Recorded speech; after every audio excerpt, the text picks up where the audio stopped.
Hey, everybody. Hey, we're back. And I still have not figured out this Chris is still here. goddamn puzzle, man. It's a mushroom. Man. It's a mystery. Okay. Yes, about the Game Awards. The Game Awards. So these guys go up to receive something for Overwatch, and he says something to the effect of, and correct me if I'm wrong, because this is, I'm pretty sure, I only saw it once, but I'm pretty sure this is what he was insinuating.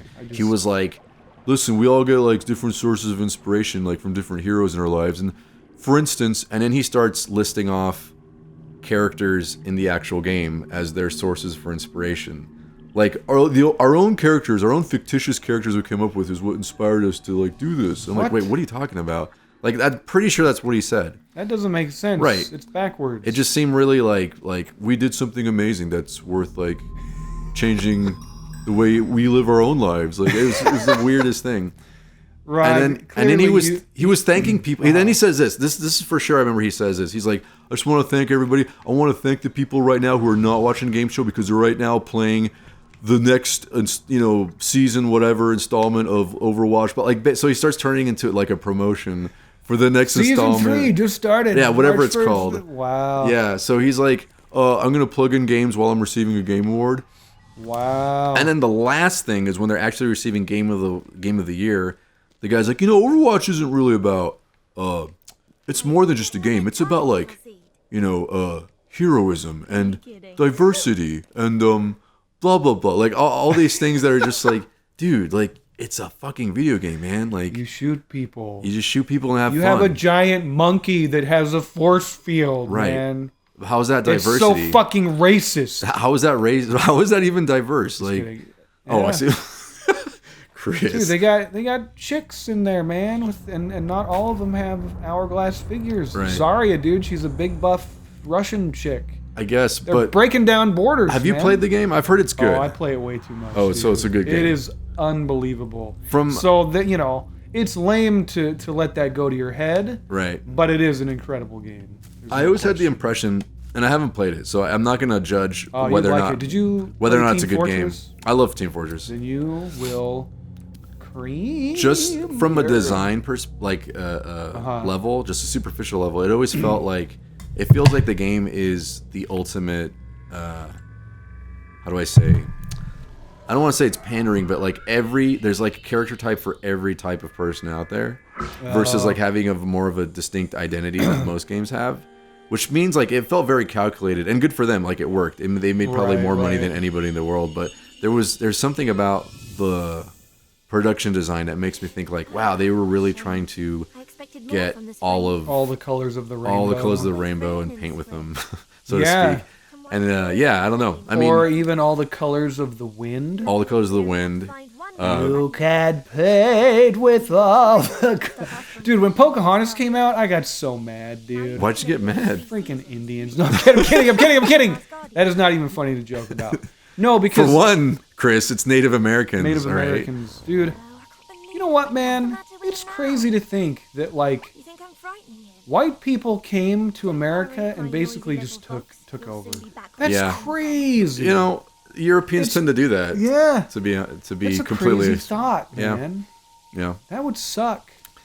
Anyway, well, so, no, it was during the golden years of Disney with, like, it was like Little Mermaid and then Beauty and the Beast, and then, one hit after another to where you were, I was a younger kid, you were looking forward to the next Disney movie.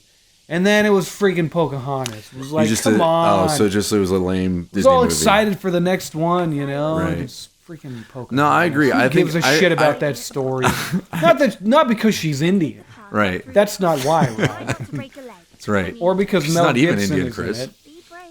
I mean, it just was like not a fun story to be told in an animation. I had the similar experience. I was like, coming off the high of Lion King and Aladdin and all those, I was just like, it's okay. It's all right.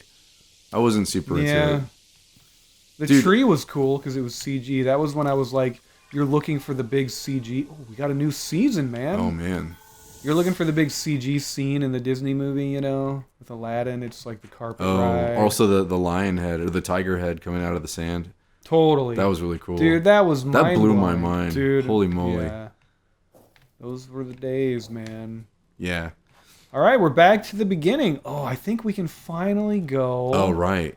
Remember we spent like 10 years up here? So many years. We like had a chapter of our lives stuck up here, dude. It's all about to change, Rod. It's all about to change. This is probably one of my favorite aspects of video games is like when the game designer shows you like a door, so to speak, and it's like you can't go through here yet, and then finally you do. Dude, that is amazing. Did you ever play Castlevania Symphony of the Night? I did not. Oh yeah, really? No. You've told this. Oh, dude. Yeah, where the entire world flips. The entire castle flips. How did they even design? And then it's like a whole new game. How? I know, man. How? But you know what? When the guy had that idea in the conference room, everyone was like, "Oh my god, this guy is a genius."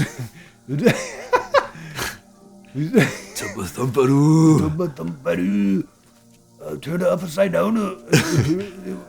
I get to knock it down. Oh no, wait. Dude, you do a pretty good Japanese American voice. Like a shogun. I'm not gonna lie. I just think about that guy from Kill Bill.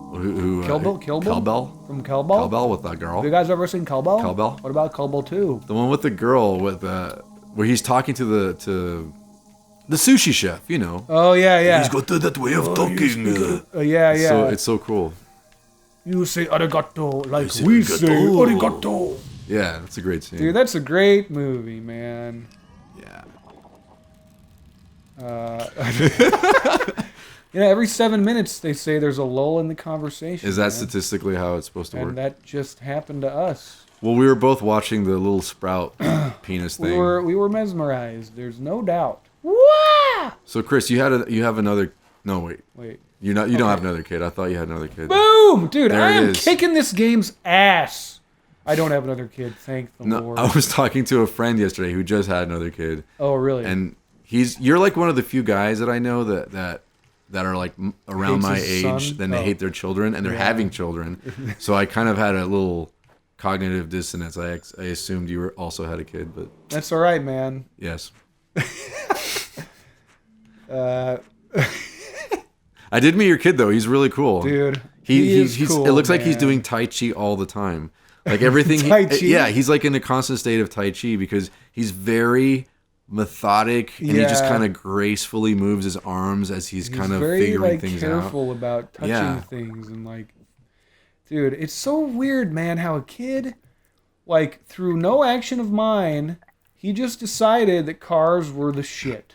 Yeah. It's fire trucks. Oh, so he's not gay. You're glad for that. Is that what you're saying? Definitely not. You're saying that he's not. Okay. Dude, well, congratulations, and he's Chris. lucky he's congratulations. not. He would have had a terrible childhood. I would have made him feel awful.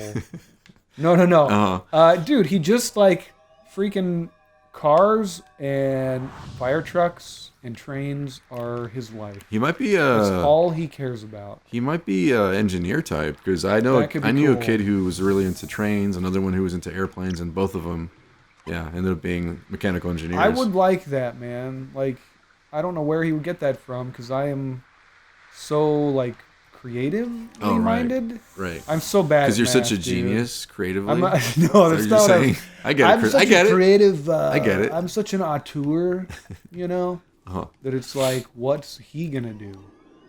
Dude, I don't know what to do here, man. I don't know what to do. You guys are watching real-time problem solving. Okay, so that didn't. You guys should be excited about that. Yeah. This isn't pre-rehearsed. It's not, man. We're not like. And that's why we're raw here, man. This is you're gonna have some moments where you gotta watch us figure it out. That's right. And that's okay. I can go back. Okay, good. All right, let's backtrack here. While we're at it, let's talk about racism in America. No, I don't want to talk about racism in America. Why not? Because listen, we're out of time. There's so much to say. There is. You know why? Because you're using your privilege.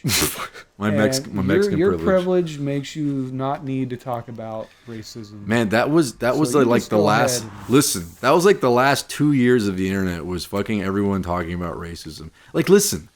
Look.